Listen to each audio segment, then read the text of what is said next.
pertama awalnya haus gitu, pankreasku tuh udah nggak ngasilin insulin. Muka mata itu udah blur gitu, jadi aku cuma lihat lampu doang. Dan di situ aku dengar papaku udah doa, tapi suaranya udah jauh. Tuhan, jangan sekarang. Hai semuanya, makasih udah ngeklik video ini. Jangan lupa di subscribe channelnya, dinyalain loncengnya, dan enjoy the video. Halo guys, balik lagi di Dikdit Buka Praktek. Makasih banget buat teman-teman yang setia hadir untuk menemani kita. Harusnya aku yang ngomong ya.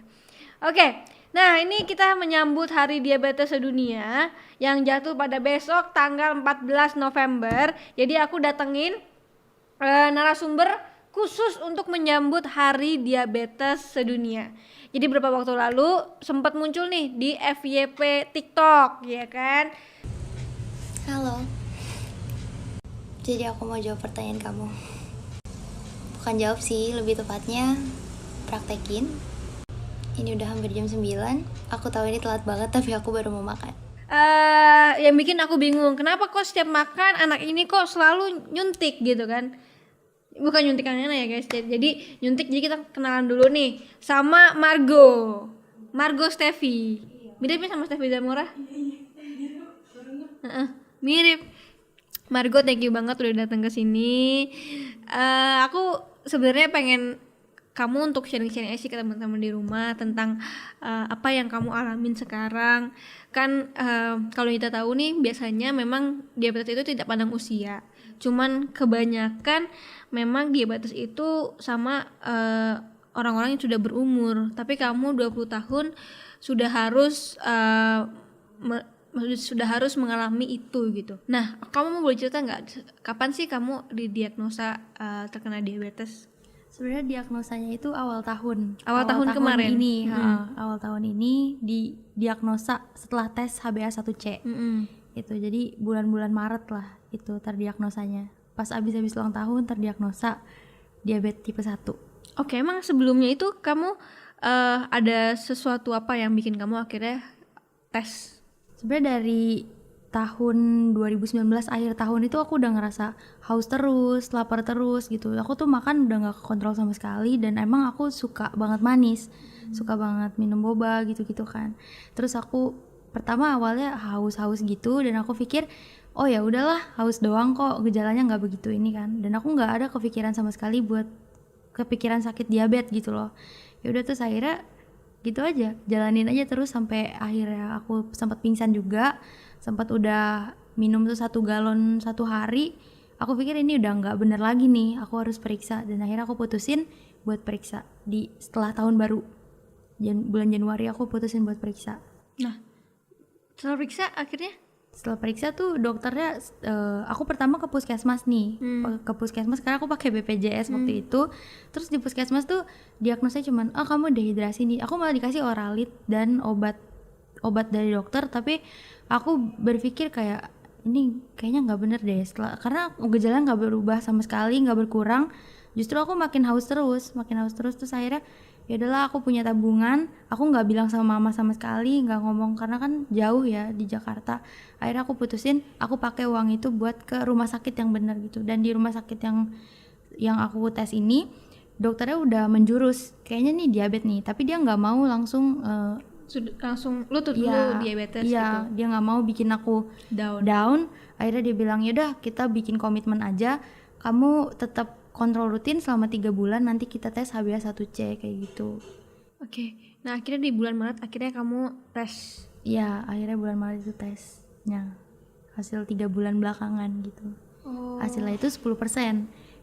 Normalnya itu paling tinggi 6,5 kalau nggak salah. Jadi itu udah yang bikin bulet kalau aku kena diabetes itu. Dan karena posisinya pankreasku tuh udah nggak ngasilin insulin, jadi itu kenapa dia bisa bilang diabetes tipe 1 bukan tipe 2, karena itu penyakit autoimun. Aku kenanya penyakit autoimun. Oh, jadi karena ada autoimun makanya kamu bisa diabetes itu? Iya, jadi didiagnosa tipe 1 karena emang itu ternyata penyakit autoimun gitu. Dan untungnya aku cek dan ketahuan gitu loh.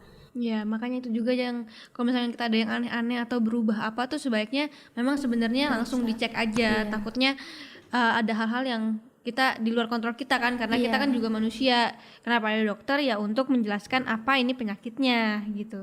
Nah, Margo sendiri tadi juga aku dapat info katanya kamu memang ada keturunan diabetes ya.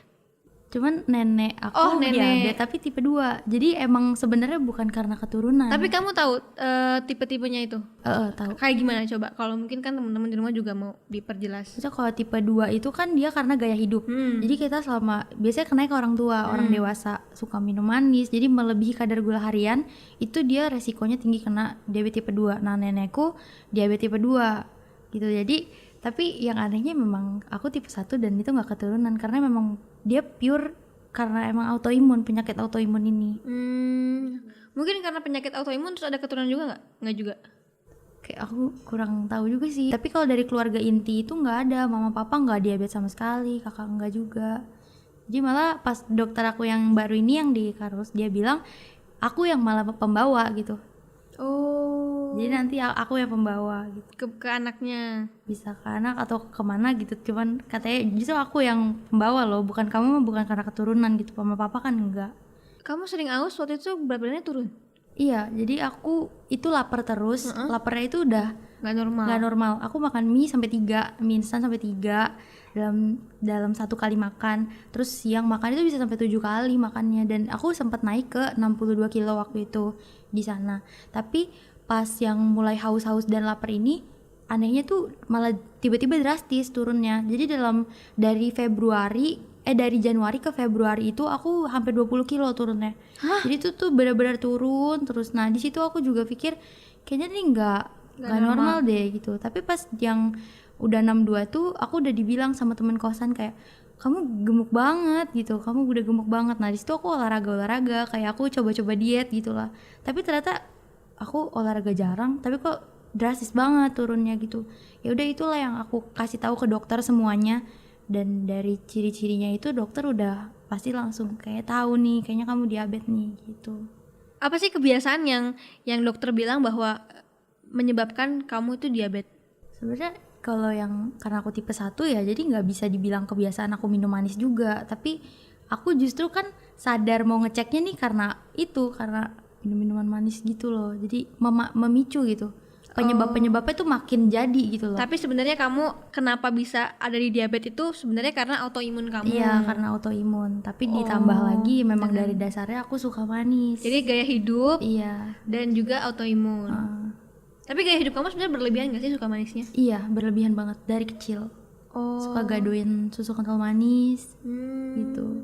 Iya, ini juga nih, makanya kita juga harus tahu sih sebenarnya berapa sih kadar gula yang harusnya kita konsumsi tiap hari. Selain gula juga kalau misalkan kamu gendut ya harus tahu juga berapa kalori yang kita harus masukkan tiap harinya. Nah, kalau berlebihan kan namanya sesuatu yang berlebihan udah pasti nggak baik. Iya. Oke. Nah, ya pokoknya kita tuh harus tahu lah kadar kita tuh berapa yang harus masuk ke gula. Tapi kalaupun tidak ada gula itu sebenarnya juga tidak boleh, karena karena kita butuh. Jadi waktu itu beberapa kali lah, sering banget aku kayak kalau lagi diet tuh lupa kalau aku harus minum gula. Nah, itu tuh payah, pusing banget. Tapi begitu minum gula, misalkan teh manis anget, itu udah langsung stabil lagi. Tapi emang kalau berlebihan juga nggak boleh, teman-teman. Setelah akhirnya kamu didiagnosa penyakit diabetes ini, apa yang berubah? Apa yang disuruh dokter? Kamu harus ngapain? Kebiasaan apa yang akhirnya sekarang ada sampai harus suntik insulin setiap kali mau makan, mau ngemil? Yang paling banget berubah itu sebenarnya Indomie sama nasi.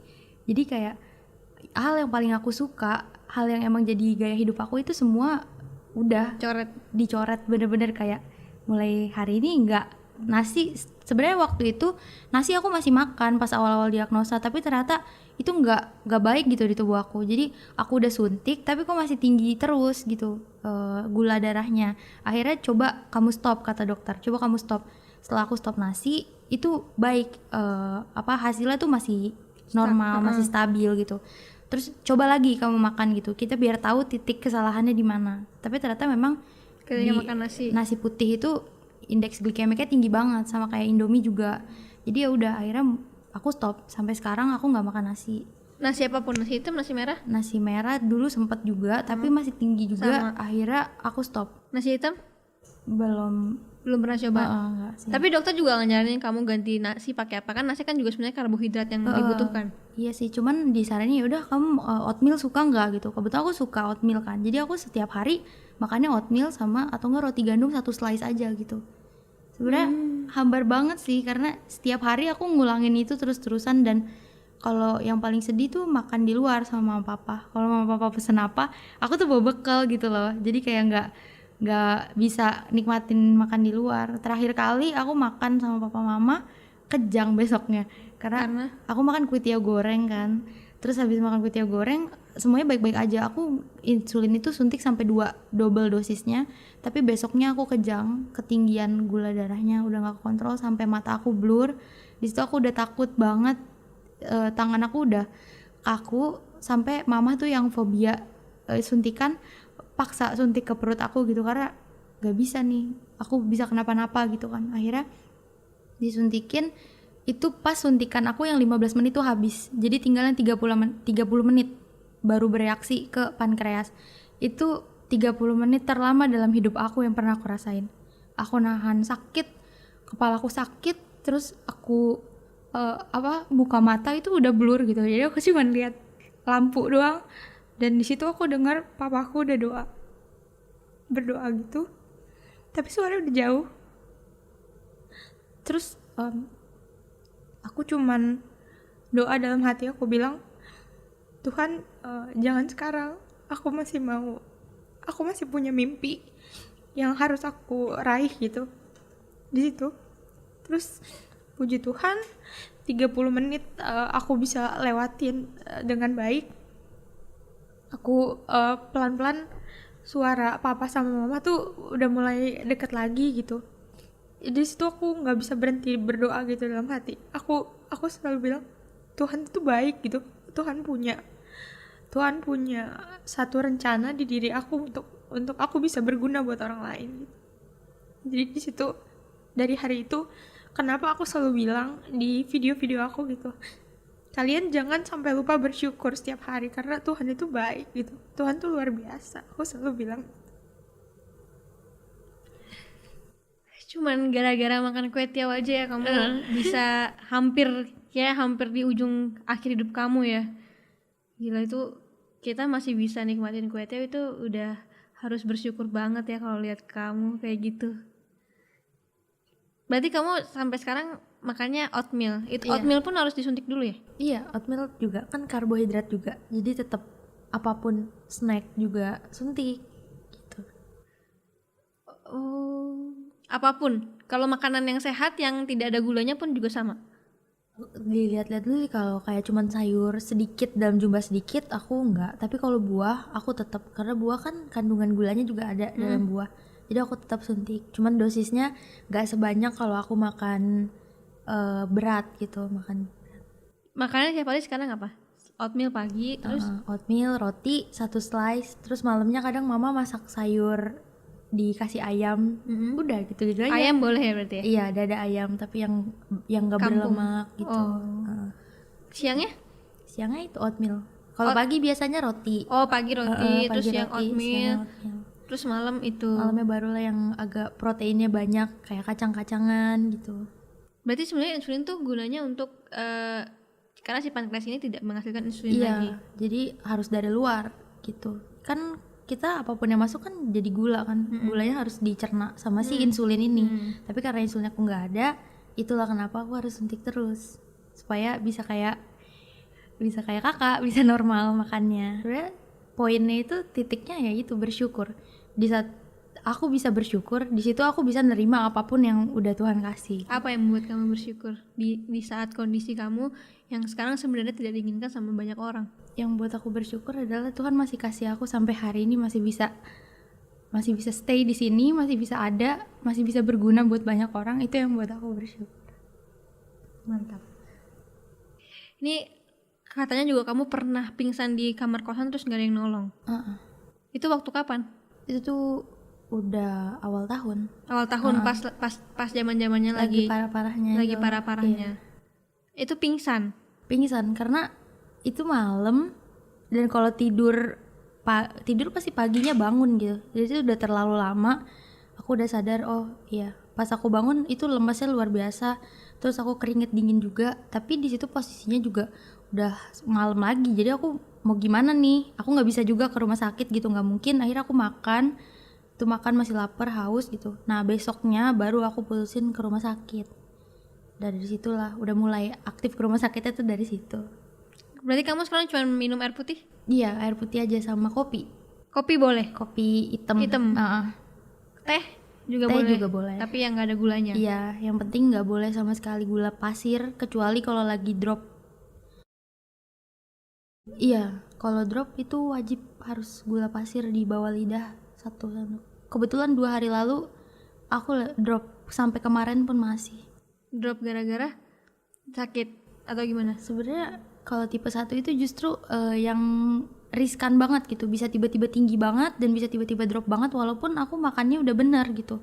Cuman kemarin tiba-tiba aku 60 tuh buat orang yang diabetes tuh udah lumayan rendah gitu. 60 akhirnya dokter suruh aku buat cepetan taruh gula pasir dimakan di bawah lidah gitu supaya naik lagi gitu. Dan udah minum jus apel segala macam naiknya masih ke 80, jadi masih lambat gitu loh. Normalnya berapa sih? Normalnya kan 140, tergantung sih sebelum makan atau sesudah gitu. Tapi 70 sampai 140 buat orang normal tuh masih normal-normal. Iya, berarti aja. kamu di bawah banget dong. Iya, itu di bawah karena aku kan diabetes ya. Biasanya tinggi. Harusnya bukan lebih tinggi ya? Iya. Kalau diabetes tuh bukannya karena gulanya sudah melebihi. Iya, kadar gula. cuman kalau tipe 1 itulah kena bisa. Sebenarnya tipe 2 juga bisa drop gitu. Nah, yang paling bahaya itu yang drop karena bisa koma dan bisa lewat itu kalau drop. Gitu, makanya ya itu. Mukjizat aku pingsan dan masih bisa ketolong. Aku bangun sendiri, survive sendiri. Itu pas drop. Waktu itu setelah didiagnosa diabetes sama dokter, akhirnya kasih tahu orang tua? Iya, akhirnya bilang ke mama. Terus ya udah mama nangis kasih tahu ke papa juga karena kan jauh gitu loh. Yang beratnya kenapa pas detik-detik kayak gitu nggak ada gitu loh. Kenapa aku sendiri? Tapi ya udah kan kalau aku nggak bisa dikuatin mama, aku yang harus kuatin mama.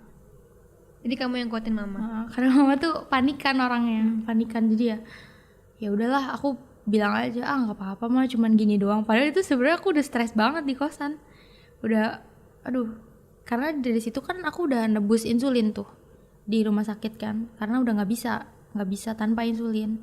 Disitulah dokter ngajarin gimana suntik, bagiannya di mana aja, kamu harus suntik berapa kali di situ. Jadi ya malamnya juga aku udah suntik di rumah, di kosan sendiri. Berapa biaya insulin tiap hari? Biaya itu beli kan insulin? Cuman kan sekarang udah pakai yang pen kan, jadi biasanya 1 bulan bisa 2 pen gitu. 1 pennya tergantung sih, ada yang 250.000, ada yang 300, tergantung belinya. Oh, katanya kamu juga bawa ya? Bawa. Mana coba lihat? Nih. Oh, jadi ini kok warna beda-beda? Iya, itu fungsinya beda-beda juga. Jadi kamu insulinnya satu-satu? Iya, jadi kalau yang merah ini dia yang insulin Lispro, dia tuh mix gitu. Itu 15 menit sebelum makan disuntiknya. Jadi kalau lagi di luar biasanya aku pakainya yang itu. Terus kalau yang paling bawah itu 30 menit dia insulin reguler. Nah, yang baru ini kan aku baru ganti regimen tuh kan. Ini yang bulus, ada yang 24 jam bertahannya di dalam perut. Jadi aku pagi sehari sekali suntik dulu yang ini. Tapi suntik yang lainnya pun tetap ada juga, tetap semua. Cuman yang ini dia bertahannya 24 jam gitu loh di pankreasku. Gitu. Jadi ya tergantung situasi aja aku nyuntiknya yang mana gitu. Tapi ini bisa buat sebulan? Bisa sebulan. Jadi ya kalau udah mau habis langsung buru-buru beli stok gitu. Sama alat cek gulanya sih paling. Sama alat cek gulanya. Kalau lagi hypoglikemia apa tuh? Yang drop, yang drop itu langsung di ini ada satu pakai yang paling harus sih jus apel ini. Jadi biar naik langsung lagi. Naik ya, karena bahaya kan kalau sampai berapa jam dibiarin. Biasanya aku langsung minum 1 kotak ini. Terus kalau masih remes banget aku makan coklat. Tapi sering nggak sih drop? Belakangan ini lagi sering-seringnya, lagi drop terus gitu. Karena? Nah belum tahu juga karenanya tuh aku juga nggak ngerti, karena emang sering gitu tiba-tiba drop tapi tiba-tiba tinggi gitu. Oke. Ini juga ada alatnya juga guys. Iya, yang ini alat gula yang aku setiap hari berkali-kali. Pokoknya tergantung gimana badan aku. Kalau aku udah mulai ngerasa lemas atau pusing, aku cek. Jadi ya itu tusuk terus ke Udah bisa tusuk sendiri juga iya, ya? tusuk terus. Ini udah sendiri. mandiri banget nih ya? Iya. Udah biasa Udah setiap biasa. hari. Berarti kamu suntiknya tuh bagaimana aja perut sini? Tadinya kan aku suntiknya selalu di lengan. Oh, di lengan. Kanan tadinya. Tapi lama-lama tuh cairan insulinnya tuh udah keluar lagi. Jadi kayak mengeras gitu di sini karena terlalu sering di sini. Karena dulu aku takut. Akhirnya aku tanya dokternya kan, "Kenapa, Dok?" gitu. Tuh katanya kamu pindah aja, jangan di bagian sini. Akhirnya aku beraniin lah di perut gitu. Tapi di perut itu sakit. Awalnya tuh sakit gitu kan. Karena organ di perut itu kan sensitif banget ya, beda lah sama di sini juga kulitnya.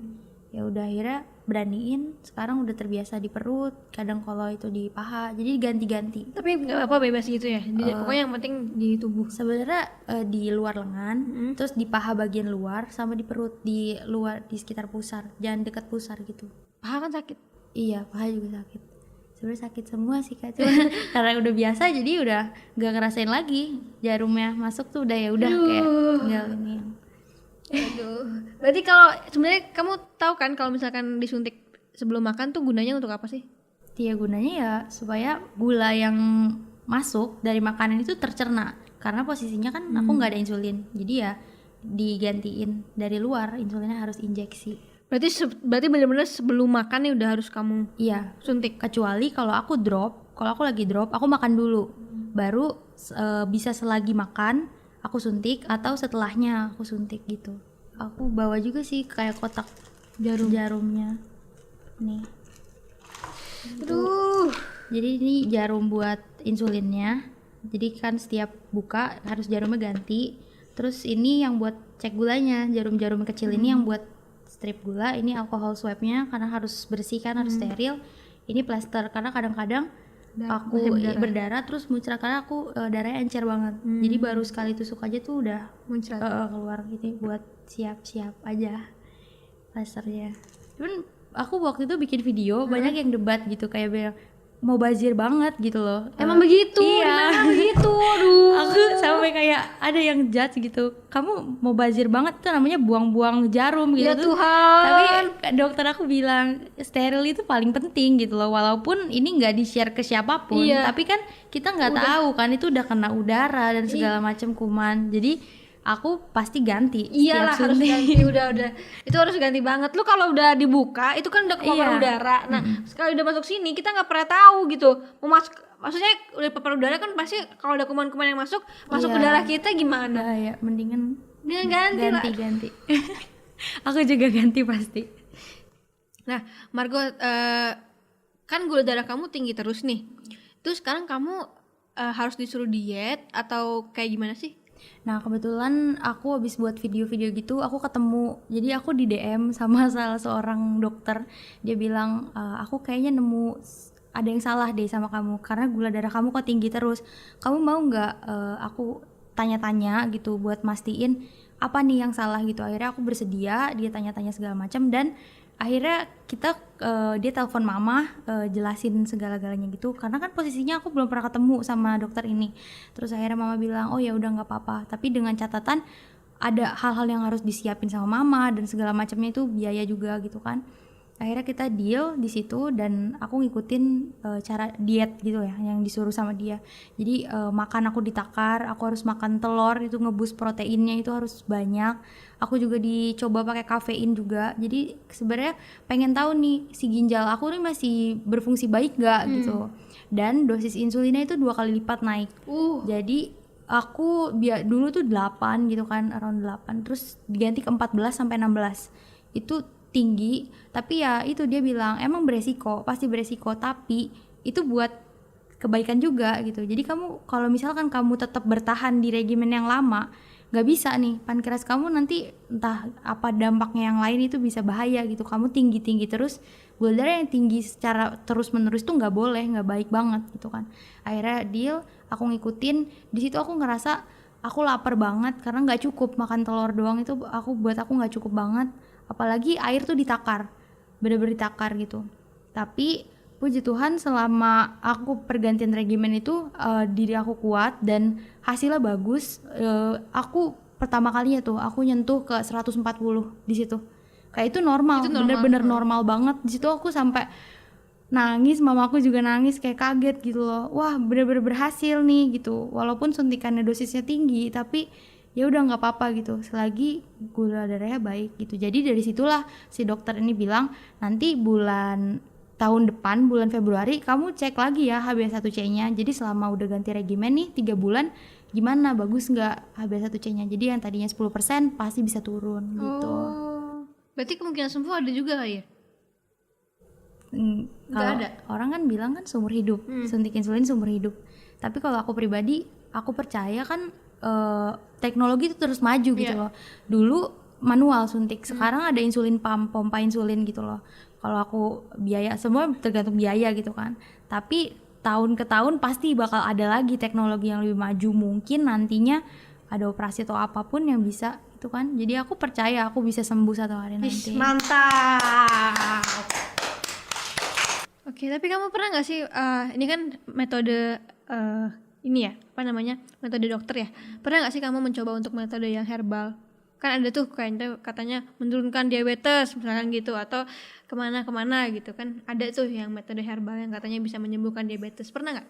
Kalau aku pribadi sih nyoba-nyoba itu nggak pernah, tapi aku sering banget lihat di komentar TikTok, Kak coba deh daun insulin, Kak coba deh makan pare, gitu-gitulah. Banyak yang suruh coba gitu, tapi aku lebih percaya ke dokter aja sih. Kayak emang penanganannya harusnya kayak gini, ya aku ikutin sesuai prosedur medis gitu. Karena di aku pun work di badan aku gitu. Jadi ya ini prosedurnya aku jalanin sebagaimana apa yang disuruh seharusnya. Iya, takutnya kan juga jadi kecampur gitu kan antara herbal sama dokter. Tapi kalau misalkan mau herbal ya lu herbal harus aja, jangan dokter. Apa ya, setiap orang organnya dan badannya tuh beda-beda reaksinya. Mungkin ada yang cocok herbal gitu, tapi kalau aku pribadi aku pilih ini ya, jalan dokter aja. Nah ini kan tadi kamu diabetes tipe 1 nih. Memungkinkan nggak sih kalau maju ke diabetes 2? Enggak, jadi itu emang beda sekte beda. ya? Kadang orang ada yang bilang sekte nggak tuh? ada Jadi yang itu beda ini ya, beda bagian. Beda. Kalau ada orang yang bilang diabetes itu tipe basah atau tipe kering. Nah, sebenarnya tuh basah atau kering itu bukan tipe gitu loh. Jadi diabetes itu tipe 1, tipe 2 itu baru tipe gitu. Jadi bukan step. Iya, tapi perbedaan. Gitu, guys. Oke, cara kamu untuk menyemangati diri kamu tuh gimana? Bersyukur. Itu setiap hari. Ya, aku sering banget ngomong di kaca gitu. Kayak kadang habis mandi terus aku lihat, kok kamu makin kurus sih gitu. Aku kayak ngomong aja gitu sama diri aku sendiri. Tapi ya di saat di video aku nyemangatin orang lain, dan aku harus bisa semangatin diri aku sendiri apapun yang terjadi gitu. Walaupun setiap hari tuh nggak pasti buat aku, entah aku bakal apapun yang terjadi. Misalnya sekarang aku bisa baik-baik aja, tapi aku nggak tahu nanti malam. Kayak setiap orang pun begitu ya. Tapi ya di situ yang bikin aku makin bersyukur. Aku lihat ke bawah selalu. Mama selalu bilang, di saat kamu ngerasa capek, kamu lihat ke bawah, banyak banget orang yang jauh lebih parah dari kamu gitu. Dan orang-orang itu yang bikin aku jauh lebih bersyukur sampai hari ini. Mama sama papa sekarang gimana? Ya udah, terima aja. Nerima aku dengan kayak gini. Kadang suka ditanyain sih sama keluarga gitu. Ada aja yang kayak orang-orang gitu, temen atau apa, kok udah diabetes sih, kan masih muda gitu. Tapi kayak julid gitu loh. Terus ya mama selalu bilang, udah diemin aja gitu kan, mereka tuh nggak tahu seberapa complicatednya yang kamu alamin. Jadi kalau orang-orang bilang apa, kamu coba buat tutup kuping gitu, nggak usah dengerin. Ya kalau lagi makan di luar itu, karena aku nggak bisa suntik tuh di mobil gitu loh, jadi harus pas di posisi di situ, karena kan waktunya harus tepat 15 menit atau 15 menit. Jadi aku pas suntik sering banget orang tuh ngeliatin, tapi ngeliatinnya tuh kayak sinis banget, ngomongin juga, dan kayak seakan-akan supaya aku ngerasa bersalah. Mungkin dia mikir aku suntik apa nih gitu kali ya. Awalnya tuh sedih karena ngebangun mental aku buat berani suntik di depan umum itu tuh susah banget gitu loh. Jadi ya apapun gitu, udah berani aja, suntik aja gitu, belajar buat gak pedulin. Tapi ya memang selalu ada yang ngeliatin dan sampai kayak gitu. Bahkan ada yang sampai ngomonginnya tuh belak-belakan gitu loh, kayak sengaja dikencengin suaranya supaya aku tuh mungkin dengar gitu loh. Ngapain sih suntik di tempat umum, apalagi kan ini pandemi gitu loh, jadi mereka mungkin kayak takut gitu loh, kenapa nih orang gitu. Tapi ya udah, aku berusaha buat deal with myself. Mereka nggak tahu apa yang kamu hadepin, jadi ya udah keep going. Karena mereka juga mungkin nggak tahu juga kamu suntik apa gitu iya, kali kan ya, mereka kirain nggak tahu. suntikin yang lain-lain atau iya. kayak ini jangan-jangan corona atau Iya, gimana gitu. makanya aku ya udah gitu kan, nggak tahu. Tapi ada juga yang tahu pasti. Oke. Dengan kamu share cerita ini kamu di TikTok tuh jadi lebih banyak yang support atau yang malah yang negatif? Support, banyak banget doa, banyak banget. Yang bikin aku sampai hari ini tuh kuat banget tuh sebenarnya mereka juga, jujur. Karena banyak banget kayak, "Kak, aku diabetes tipe 1 juga," gitu. Jadi aku bisa bikin mereka tuh nggak ngerasa sendiri, dan aku pun juga jadi nggak ngerasa sendirian karena ternyata banyak teman-teman yang ngerasain sama kayak aku. Bahkan mereka dari umur 4 tahun, dari umur 5 tahun udah kena gitu. Aku paham banget struggle-nya gitu, jadi aku harus belajar bersyukur dari mereka. Dan itu malah yang buat kamu, oh yang di bawah gue jadi lebih banyak lagi. Jadi mereka sharing di komentar TikTok aku, banyak yang ngirimin aku pesan juga. Ya mereka hebat-hebat banget, dukung aku. Oke, mantap. Tangan dulu dong buat Margo. Gimana, seneng nggak bisa di sini? Seneng banget. Kita juga seneng banget nih kamu hadir di sini sharing. Kan biasanya kalau misalkan diabetes tuh udah tua-tua, udah berumur. Nah sekarang ada Margo yang bisa jadi contoh juga buat kita. Walaupun mungkin kesusahan kita bukan penyakit kayak Margo, maksudnya penyakit yang lain atau yang mana, tapi yang dialami Margo pasti bisa menjadi sesuatu insight yang bagus apapun masalah kita. Yang penting kita harus bersyukur guys, dan tetap jaga kesehatan juga. Dan apa ya, kita nggak pernah tahu gitu kita punya penyakit bawaan apa. Karena waktu itu sempat ada juga temenku dia minum obat sakit kepala plus minum cairan yang biasa buat angin gitu loh. Nah terus ternyata dia itu ada penyakit bawaan. Jadi kalau dicampur itu bahkan bikin dia meninggal, gitu. Jadi kita nggak pernah tahu sebenarnya apapun yang terjadi itu, dan semua menurut gue udah digariskan sama Tuhan. Apapun yang terjadi sama Margo dan juga buat teman-teman di rumah udah pasti digariskan Tuhan, dan ada sesuatu yang baik yang akan terjadi di belakangnya. Kayak misalkan pasti. Margo bisa jadi berkat buat banyak orang juga, bisa cerita ini, bisa bikin semangat orang-orang lain yang punya penyakit sama ataupun beda juga. Pasti adalah sedikit-sedikit Margo pasti bisa kasih insight yang baru buat mereka. Makasih banget udah hadir ke sini. Terima kasih juga Kak. Makasih teman-teman yang nonton. Semoga apapun yang kita lakukan sekarang mendapatkan hasil yang baik. Terus jaga kesehatan juga, sayangin diri, jaga makanan juga. Walaupun masih muda, kita nggak pernah tahu ya apa yang terjadi. Jadi jangan bilang masih muda makan aja yang banyak, nggak gitu juga. Tapi dicegah dari sekarang juga biar nanti kedepannya lebih enak lagi. Oke, makasih nonton video ini. Kalau misalkan punya cerita menarik yang mau sharingkan atau mau gue ngundang siapa lagi, silakan kirimkan detail ceritanya bersama nama, nomor telepon, dan nomor di mana ke email di bawah ini. Dan jangan lupa di subscribe. Sampai ketemu di video berikutnya. Bye bye. Cie, nonton sampai habis ya. Makasih ya. Jangan lupa follow Instagram aku di sini dan nonton video lainnya di sini.